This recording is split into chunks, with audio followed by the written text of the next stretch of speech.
Hey there everybody, if you're watching this video, you probably want to know how to fix workflows not working in Go HighLevel. So without wasting any time, let's get started. Workflows in Go HighLevel are automatic processes designed to streamline and manage various marketing and sales activities. They help you automate repetitive tasks and ensure that leads and clients receive timely and relevant communication. Here's a new workflow I have created for testing. I'm going to add a simple action to it, adding a contact tag, hello. I'll go ahead and save and publish this workflow. With the default setting of allow multiples turned off, if I run someone through this workflow, they will receive the tag as expected. Let's test this. I run myself through the workflow and check the history. I received the tag, everything looks good.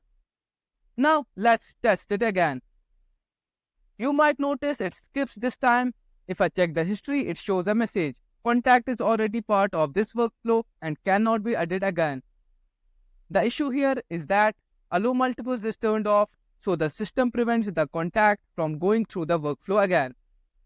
To fix this, go to the workflow settings and turn on allow multiples. Hit save. Now if I run through the workflow again, it should work without any issues. Now let's cover the second common issue.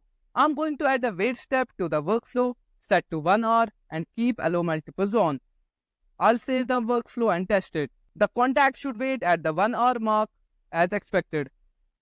However, if you have longer workflow and attempt to run the same contact through again, even with allow multiples on, it may still skip. If I run the workflow again, you will see it skips with the message, contact is already active in this workflow. This means the contact is already in the workflow, which prevents it from being re-added until the workflow is complete. So there are two main reasons your workflows might skip actions, either because allow multiples is turned off or because the contact is already active in the workflow. Understanding these issues can help you troubleshoot and ensure your workflows run smoothly. I hope this helps clarify some common issues with workflows. But I hope you like this video. Thanks for watching and don't forget to like the video, share the video and subscribe to this channel for more tips and solutions. Till then, bye bye and I will see you in the next one.